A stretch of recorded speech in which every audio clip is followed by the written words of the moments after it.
All right, let's get a post-holiday pulse on the U.S. consumer going into next year. Consumer confidence in December has risen to the highest level in 5 months. MasterCard said this week U.S. retail sales rose a decent 3.1% during the crucial holiday shopping season. So is the upbeat consumer data about to get even better as the Fed potentially cuts rates in March 2024, as Goldman Sachs economists predict? Joining us now is Tuan Nguyen, RSM U.S. economist. Tuan, good to see you here this morning. Are you surprised by this consumer resilience we are seeing here in December? And what are some of the biggest risks you see to consumers next year?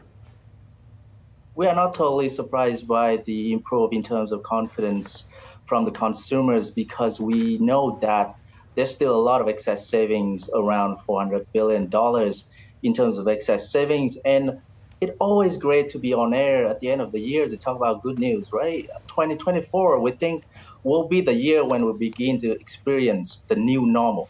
Now, first, when we refer to normal, what we mean is that in 2024, we believe that the economy can achieve its soft landing goal of returning to around 1.8 to 2% growth, the kind of growth that we saw pre-pandemic. And in terms of inflation, in our base case, we think that we will continue to normalize toward the inflation target rate of 2%.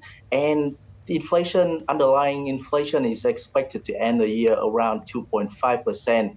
Now, however, this is not quite the 2% that the Federal Reserve is aiming for, and that's really the new aspect of the equation that will come into play, which we believe will be with us for the next 3 to 5 years, because in the next economic period, demographic changes, labor shortages, and re-globalization will lead to some more pressure on prices, which we expect that inflation target will be around 2 to 3% in the next 3 to 5 years, maybe longer than that, which is, of course, higher than the 10-year leading up to the pandemic that we all accustomed to. And if you've been following our prediction closely, we have been making the same case for about a year now, and so far everything seems to be falling into places according to our forecast.